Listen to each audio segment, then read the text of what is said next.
வணக்கம் ஃப்ரெண்ட்ஸ். இன்றைக்கி ப்ராஜெக்ட்டில் நம்ம என்ன பார்க்க போகிறோம், ஒரு டிவிஎஸ் ஜூபிட்டரில் நாய்ஸ் ரொம்ப வந்துருச்சு. அதுக்கு காரணம் கிராங்க் ஷாஃப்ட்டில் இருக்கிற கனெக்டிங் ராடு தேஞ்சு போச்சு. அதை எப்படி ரீப்ளேஸ் பண்ணுறோம் அப்படிங்கிறதான் பார்க்க போகிறோம். ஒரு என்ஜினில் எந்த பார்ட்ஸு ரிப்பேர் ஆனாலும் ஈஸியாக மாட்டிடலாம். ஆனால் கனெக்டிங் ராடும் இந்த கிராங்க் ஷாஃப்ட்டும் பிரச்சனை பண்ணுச்சுன்னா மொத்த என்ஜினுமே தான் பிரித்து நம்ம வேலை பார்க்குற மாதிரி இருக்கும். இப்போ அதை தான் நம்ம பார்க்க போகிறோம். வாங்க வீடியோக்குள்ளே போவோம்.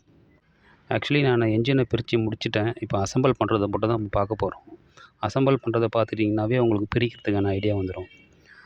ஸோ அந்த வீடியோ கவனமாக பாருங்கள். இப்போ நான் வந்து கிராங்க் ஷாஃப்ட்டில் இருக்கிற பேரிங்கெல்லாம் ஆயில் ஊற்றுனேன்.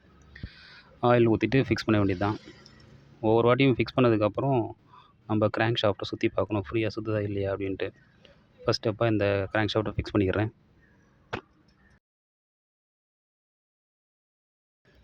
இதை கிராங்க் ஷாஃப்ட்டில் தட்டுவேன். அது பார்த்திங்கன்னா ஒரு பிளாஸ்டிக்ஸ் ஹேமரில் தான் தட்டுவேன். அது மாதிரி பிளாஸ்டிக்கில் தட்டுங்க, இரும்பில் தட்டாதீங்க, டேமேஜ் ஆகிடும். ரொம்ப வேகமாகவும் தட்டக்கூடாது. இப்போ ஃப்ரீயாக சுற்றுது இல்லையா, இந்த மாதிரி எல்லா ஸ்டேஜ்லேயும் நம்ம சுற்றி சுற்றி பார்க்கணும். இப்போ அடுத்த மேல் கவரை போட்டுடலாம். இருக்கிற பேரிங்கில் ஆயில் ஊற்றிக்கலாம்.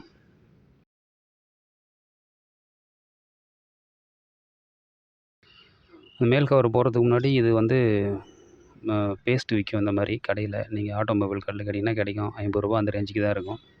அதை வாங்கி எல்லா இடத்துலையும் தடவிக்கிங்க. இதுதான் உங்களுக்கு வந்து கேஸ்கெட் மாதிரி ஆக்ட் ஆகும். கொஞ்சமாக தடவினா போதும், நிறையா அப்பிட வேண்டாம். எல்லா இடத்தையும் விரலில் வச்சு ஃப்ளாட்டாக தேய்ச்சி விட்டுக்குங்க.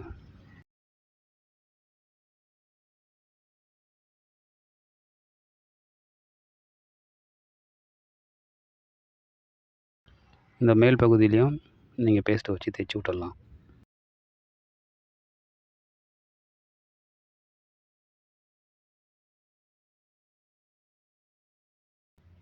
பேரிங் உட்கார இடம் எல்லா இடத்துலையும் ஆயில் போட்டுக்குங்க. இந்த பகுதி தான் வந்து மேக்னெட்டு காயிலெலாம் ஃபிக்ஸ் பண்ணுற பகுதி. இதில் ஒரு 3 ஸ்க்ரூ இருக்கும், அதை போட்டு டைட் பண்ணிக்கங்க. காற்றடிச்சிக்கிறேன், தூசி கீசி இல்லாமல் பார்த்துக்குங்க. ஒரு தூசி உள்ளே போனால் கூட நிறைய பிரச்சனையை பண்ணிவிடும்.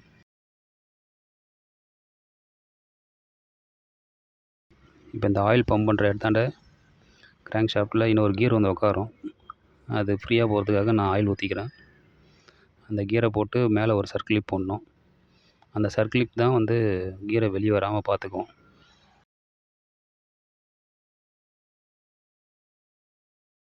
இப்போ இந்த கியரை ஃபிக்ஸ் பண்ணிட்டேன். கிராங்க் ஷாஃப்ட்டை சுற்றும்போது பக்கத்தில் இருக்கிற பிளாக் கலர் கியர் சுற்றும். அதன் மூலிமா ஆயில் எல்லா இடத்துக்கும் சர்க்குலேஷன் ஆகும். இதான் கான்செப்ட்டு. இந்த சர்க்கிளிப்பை ஓப்பன் பண்ணி ஷாஃப்ட்டில் ஃபிக்ஸ் பண்ணிடலாம்.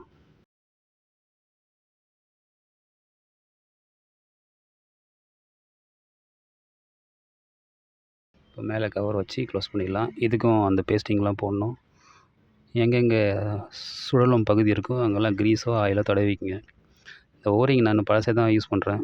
ஏன்னா நம்ம பேஸ்டிங் போடுறதுனால பிரச்சனை இல்லாமல் போடலாம். ஆனால் நீங்கள் மெக்கானிக் கடையில் போனீங்கன்னா புதுசு போட்டுருவாங்க.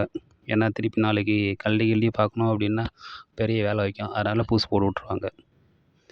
எனக்கு தெரியுன்றதுனால நான் பழசே போட்டுக்கிறேன். ஆனால் மெக்கானிக் சொல்கிற மாதிரி நீங்கள் புதுசு போடுறது தான் நல்லது. அது பெருசாக ஒன்றும் வராது. 20, 30 ரூபா தான் அந்த ரேஞ்சுக்கு தான் இருக்கும்.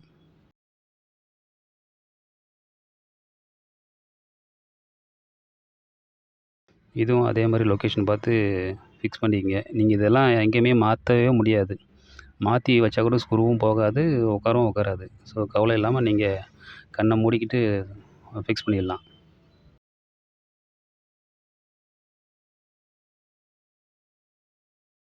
கன் இருந்தால் கன்னில் டைட் பண்ணுங்கள், இல்லாட்டி ஸ்க்ரூ ட்ரைவரும் டைட் பண்ணலாம்.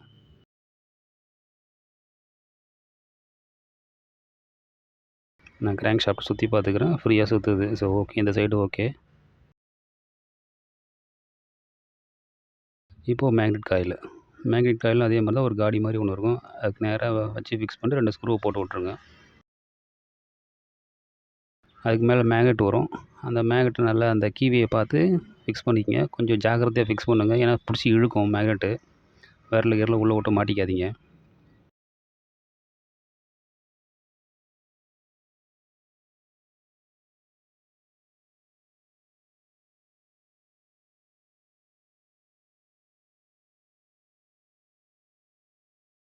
இந்த மேக்னெட்லேருந்து தான் ஸ்பார்க்கு போய் உங்களுக்கு பிஸ்டன் இருக்கிறதாண்ட வெடிப்பை உண்டாக்கும். அது எப்படின்னா அந்த மேக்னெட்டில் ஒரு ப்ரொஜெக்ஷன் இருக்கும். அந்த ப்ரொஜெக்ஷன் தான் வந்து கரெக்டான டைமிங்கில் போய் எங்கள் ஸ்பார்க் ப்ளக்காண்ட ஒரு தீப்பொறியை உண்டாக்கும். இதை மேக்னெட் நான் ஃபிக்ஸ் பண்ணிடுறேன்.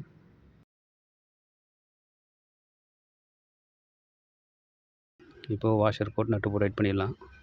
இதை டைட் பண்ணுறதுக்கு ஒரு ஸ்பேனரும் ஒரு சப்போர்ட்டிங் ஸ்பேனரும் வேணும்.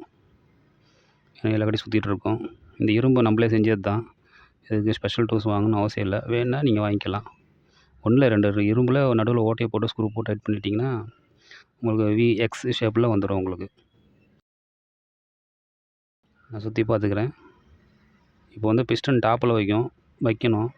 அது பார்த்தோன்னா இங்கே எத்தனை ஒரு மார்க்கிங் இருக்கும். இந்த மார்க்கிங் மாற்ற வேணாம். கடைசி வரைக்கும் இப்படியே இருக்கட்டும். இப்படின்னா இந்த பிஸ்டன் டாப்பில் இருக்குதுன்னு அர்த்தம்.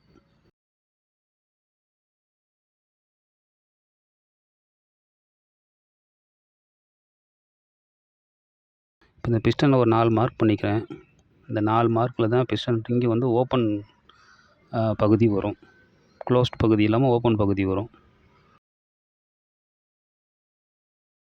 ஆயில் ஸ்ப்ரிங்கு அதே காடியில் 2 எக்ஸ்ட்ரா ஸ்ப்ரிங்கு வரும். ஆயில் ஸ்ப்ரிங்கு மேலே 1 கீழே 1 அது போட்டுப்போம். இது ஆயில் ஸ்ப்ரிங்கு. அதுக்கு முன்னாடி 1 போட்டேன். இப்போ ஆயில் ஸ்ப்ரிங்கு. இதுக்கு மேலே ஒரு ஸ்ப்ரிங்கு வரும். அதையும் போட்டுப்போம். அதை நான் போட்டு காமிச்சிருக்க மாட்டேன். கீழ் காடியில் மொத்தம் 3 ஸ்ப்ரிங்கு 3 ரிங்கு. அதே மாதிரி சென்டர் காடியிலையும் ஒரு ரிங்கு. மேலே டாப் காடியிலும் ஒரு ரிங்கு. மொத்தம் 5 ரிங்கு வரும் ஒரு பிஸ்டனுக்கு. அப்புறம் பிஸ்டன் பின்னு உள்ளே போட்டுருவோம். லாஸ்ட் டாப்பில் போடுற ரிங்கு இது.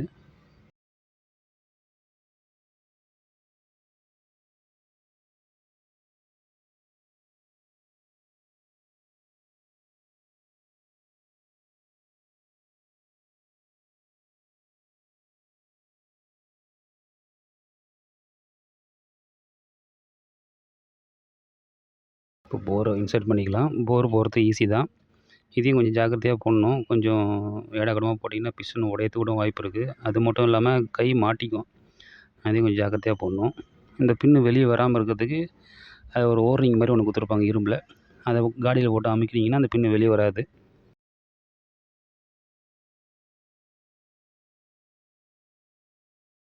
எல்லா இடத்துக்கும் ஆயில் ஊற்றிக்கலாம்.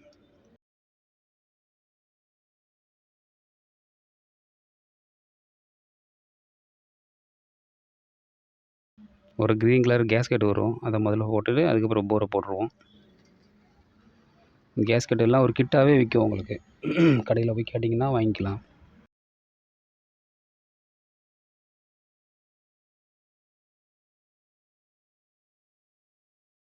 இந்த நிறுவனத்தில் வேலை செஞ்சாலும் எனக்கு அனுபவம் இருக்குது. ஆனால் முறை நீங்கள் இன்ஜின் கழட்டுறீங்கன்னா கொஞ்சம் ஒரு அனுபவசாலி கூட இருக்கிறது நல்லது. அப்படி இல்லையா தயவுசெய்து மெக்கானிக் ஷெட்டில் கொடுத்துருங்க. ஏன்னா என்ஜின்றது பெரிய பிரச்சனையை உண்டாக்கக்கூடிய விஷயம். கீழே 2 நட்டு இருக்கும், டைட் பண்ணிக்கங்க. இல்லை வீட்டில் ஒரு பழைய வண்டி இருக்குது அப்படின்னா நீங்கள் கழட்டி பார்த்து நீங்கள் கற்றுக்கலாம். நான் சுற்றி பார்க்குறேன். பாருங்கள் பிஸ்டன் டாப்பில் வச்சுட்டேன் நான். இப்போ இந்த செயினில் கொஞ்சம் ஆயில் ஊற்றிக்கிறேன்.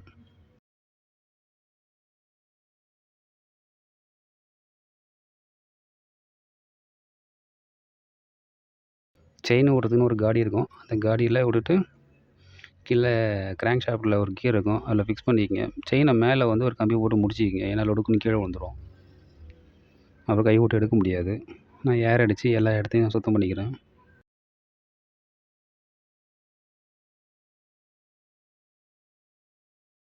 இது வந்து செயினை அழுத்தி பிடிக்கிற பிளாஸ்டிக் டென்ஷனர் இது. செயினை அங்கே இங்கேயும் ஓடாமல் பிடிச்சிக்கும். ஹெட்டோட கீழ்ப்பகுதி போட்டுப்போம். இதில் 2 நட்டு இருக்கும். அதையும் போட்டு டைட் பண்ணிக்கலாம். எப்பயுமே கொஞ்சம் லைட்டாக தட்டிக்குங்க. அப்போ தான் சீட்டிங் கரெக்டாக இருக்கும். இந்த நட்டு போட்டு டைட் பண்ணிக்கலாம். மேக்ஸிமம் ரிங் ஸ்பேனர் யூஸ் பண்ணுங்கள். டபுள் எண்ட் யூஸ் பண்ண வேண்டாம். முடியாத பட்சத்தில் டபுள் எண்ட் யூஸ் பண்ணிங்கன்னா ஸ்லிப் ஆச்சுன்னா பெரிய தலைவலியாக போயிடும்.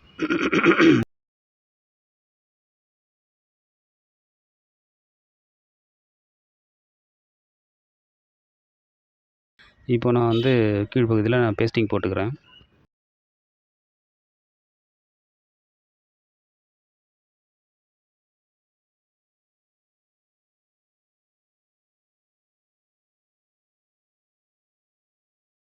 இந்த செயின் கம்பியை மேலே தூக்கின மாதிரி பிடிச்சிக்கிட்டே கீழே அந்த ஃபஸ்ட்டு பகுதியை போட்டுருங்க.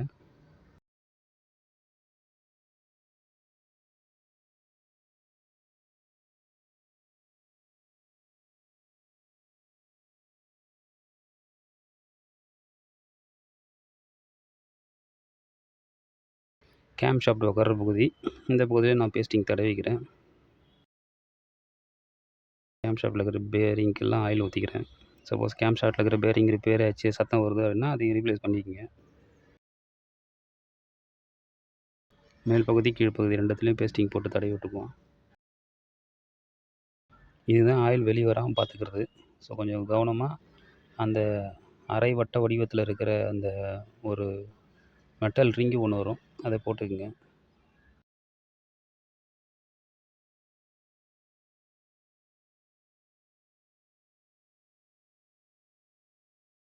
கேம் ஷாஃப்ட் ஃபிக்ஸ் பண்ணதுக்கப்புறம் டைமிங் வைக்கணும், அதுதான் முக்கியம் இதில். அந்த கியர் வீலில் ஸ்ட்ரெயிட் லைனும் அப்புறம் இன்ஜினோட பாடியில் இருக்கிற ஸ்ட்ரெயிட் லைனும் பேரலலாக இருக்கணும். இது பேரலராக இருக்கிற பட்சத்துலேயே அதே சமயத்தில் நம்ம மேக்னெட்டில் ஒரு மார்க்கிங் போட்டோம் பார்த்தீங்களா, மார்க்கரில், அதுவும் நேர்கோட்டில் இருக்கணும். அப்படி இருந்துச்சுன்னா டைமிங் சரியாக இருக்குன்னு அர்த்தம்.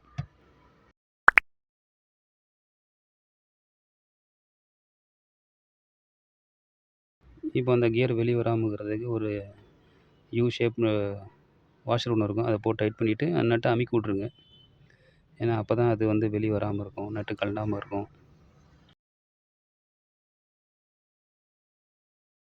நான் கட்டிங் பிளேட் வச்சு அமுக்கி விட்டுக்கிறேன்.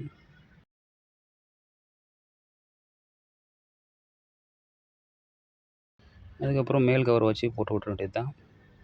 இது ஒரு டம்மி பிளாஸ்டிக்கில் ஒன்று வரும், அந்த டம்மிலையும் நீங்கள் பேஸ்டிங்லாம் போட்டு உட்கார வச்சு ஃபிக்ஸ் பண்ணிவிடுங்க. இந்த டிவிஎஸ் ஜூபிட்டரோட வண்டி ஃபுல் அசம்பிளி எப்படி பண்ணுறது அப்படின்னு டிஸ்கவரி சேனலில் கூட வந்துருச்சு இன்றைக்கி தேதிக்கு. இன்றைக்கி தேதி 25 ஏப்ரல். எலெக்ஷன் முடிஞ்சு 2-3 நாள் ஆச்சு. நீங்கள் சான்ஸ் கிடைச்சா கூட பார்த்துக்கலாம். டிஸ்கவரி சேனல்ன்றதுனால அடிக்கடி போடுவாங்க, உங்களுக்கு இன்னும் ஒரு ஐடியாவும் கிடைக்கும். தமிழ் மொழியிலன்றதுனால இன்னும் ஈஸியாக புரியும்.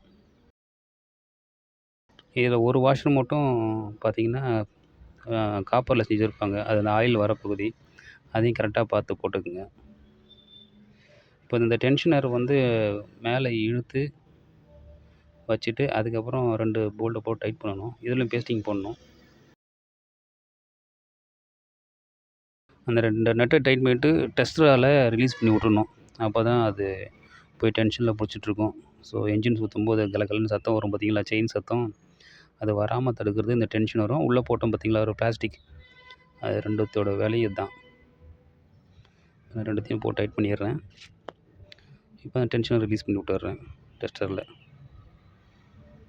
சும்மா ஒரு ஸ்ட்ரோக் திருப்பினாவே ரிலீஸ் ஆகிடும், டப்புன்னு ஒரு சத்தம் கேட்கும், உங்களுக்கே ஃபீல் பண்ண முடியும். அப்புறம் இந்த எண்டு நட்டையும் போட்டு மறக்காமல் டைட் பண்ணுறேங்க.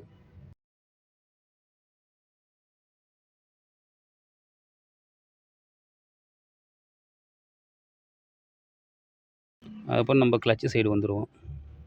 இதுலேயும் பேஸ்டிங் அப்ளை பண்ணிக்கிறேன். இதுக்கு மேலே ஒரு வாஷர் வரும், அந்த வாஷரையும் கரெக்டாக போட்டு ஃபிக்ஸ் பண்ணிக்கங்க. இதுலேயும் 3 நட்டு வரும்.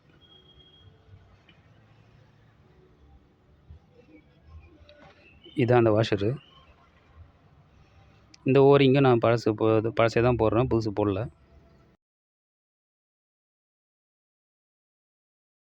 ஒரே நாளில் இது செஞ்சிட முடியாது. புதுசாக கற்றுக்குறீங்க அப்படின்னா கண்டிப்பாக ஒரே நாளில் செய்ய முடியாது. பழக பழக தான். உங்களுக்கு புரியல, அசெம்பிள் பண்ணும்போது புரியலன்னா அப்படியே வச்சுருங்க. ஒரு 1 ஹவர் 2 ஹவர் கழித்து பண்ணுங்கள், இல்லாட்டி மறுநாள் கூட பண்ணுங்கள். அப்போ தான் குழப்பம் இல்லாமல் இன்ஜின் அசெம்பிள் பண்ண முடியும். இந்த பிளேட்டு ஃபிக்ஸ் பண்ணதுக்கப்புறம் மேலே ஒரு ஹப்பு மாதிரி ஒன்று வரும் ஸ்டீலில், அதில் கிரீஸு லைட்டாக அப்ளை பண்ணிக்கங்க, அதிகமாக போடாதீங்க.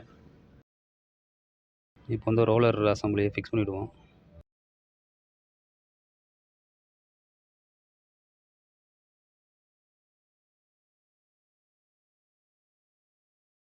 அதை கடைசியாக எடுத்தோம் பார்த்தீங்களா, அந்த புஷ்ஷையும் போட்டு விட்ருவோம். புஷ்ஷை போட்டு அமுக்கியாச்சு.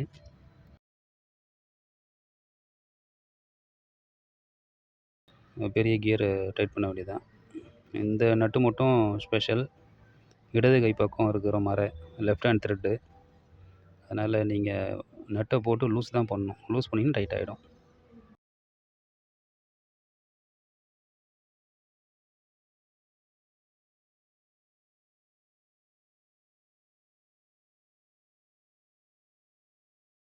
அதுக்கு முன்னாடி நம்ம கியர் பாக்ஸில் ரைட்டத்தை ஃபிக்ஸ் பண்ணிக்கலாம். கியர் பாக்ஸில் இந்த சென்டர் வீல் உட்காருது இல்லையா, அந்த ஷாஃப்ட் உட்காருதாண்ட ஒரு ஆயில் ஒரு ஓரிங் இருக்கும். அதை ஃபிக்ஸ் பண்ணிவிட்டு தேவையான இடத்துல ஆயில் போட்டுப்போம். இப்போ நான் கியர் இன்சர்ட் பண்ணிக்கிறேன். இதுதான் பெரிய கியர் அதில் இருக்கிறதுலையே. மற்றதெல்லாம் ட்ரிவன் கியர். கிளச் கியரும் ஒன்று இருக்கும். அதன் வழியாக தான் பவர் டிரான்ஸ்மிட் ஆகுது.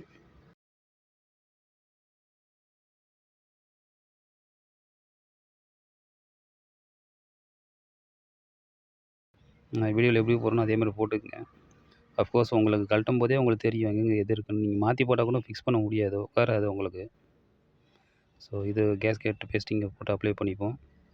இதுலேயும் போடணும், இது மேலே உட்கார்ற அந்த பக்கத்துலேயும் போடணும். சின்ன சின்ன ரிங்ஸ் கொடுத்துருப்பாங்க, அதை போடுங்க. ஏன்னா அது அலைன்மெண்ட் மாறாமல் இருக்கிறதுக்காக அந்த ரிங்ஸு. அதிலே ஒரு கேஸ்கெட் வரும். கேஸ்கெட் மேலே நான் பேஸ்டிங்கே போட்டிருக்கேன் அடிஷ்னல் சேஃப்டிக்கு. யூஸ் பண்ணும்போது சாதாரண ரப்பர் ஹேமர் இல்லாட்டி பிளாஸ்டிக் ஹேமர் யூஸ் பண்ணுங்கள். இதில் ஒரு 8 நட்டு இருக்குன்னு நினைக்கிறேன். 8 நட்டு போட்டு டைட் பண்ணிக்கங்க. ஆப்போசிட் டைட் பண்ணுங்கள். அப்போ தான் கொஞ்சம் சீட்டிங் ப்ராப்பராக இருக்கும்.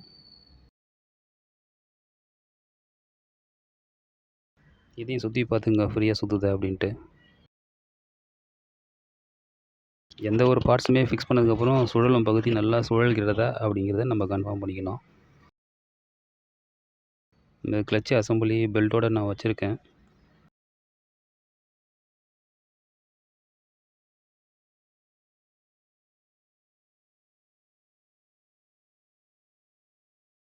இப்போ நான் லூஸ் பண்ணிக்கிறேன் பாருங்களா. லூஸ் பண்ணுறேன், ஆனால் டைட் ஆகும். ஒரு சின்ன பைப் மாதிரி வச்சு சப்போர்ட் பண்ணிக்கிட்டேன். இதுக்குன்னு ஸ்பெஷல் டூல்ஸ் இருக்குது, ஆனால் நான் அதை பயன்படுத்தலை. குடும்பம் வரைக்கும் குறைக்கலான்ட்டு தான்.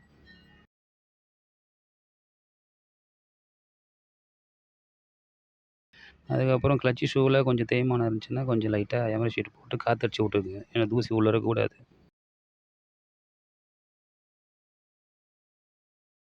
ஃப்ரீ வீல் போட்டு ஃபிக்ஸ் பண்ணிக்கலாம்.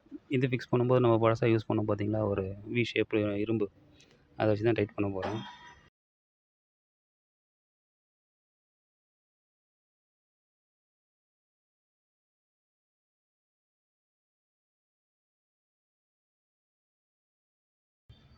இப்போ வந்து செல்ஃப் மோட்டரை ஃபிக்ஸ் பண்ணுவோம்.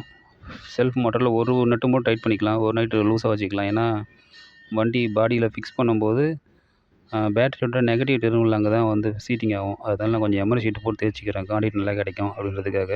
இந்த நட்டு தான். இது கொஞ்சம் லூஸாகவே வச்சுக்கிறேன், ஏன்னா வண்டியில் மாட்டும்போது ஈஸியாக கழட்டி ஃபிக்ஸ் பண்ணிக்கலாம். பெண்டெக்ஸ் போகிறத பற்றி நான் உங்களுக்கு காமிச்சிருக்க மாட்டேன். பெண்டெக்ஸ் வந்து ரொம்ப சுலபம் தான். இந்த செல்ஃப் மோட்டார் பக்கத்துலேயே தான் இருக்கும், அதுக்கு நேராக தான் இருக்கும். அது சும்மா ஜஸ்ட் இன்சர்ட் பண்ணுறது தான், அதை நான் காமிக்கல. அந்த பெண்டெக்ஸ் வெளியே வராமல் அந்த கவரு ஒன்றுத்து மட்டும் தான் போடணும் நட்டு. இன்னொன்று வந்து கிளட்ச் கவர் போடும்போது வெளியிலேருந்து டைட் பண்ணுற மாதிரி இருக்கும். இப்போ வந்து கியர் ஆயில் ஊற்றிக்கிறேன். ஒவ்வொரு வண்டிக்கும் எவ்வளோ கியர் ஆயில் ஊற்றணும் அப்படிங்கிறத அங்கே பிரிண்ட் போட்டிருப்பாங்க.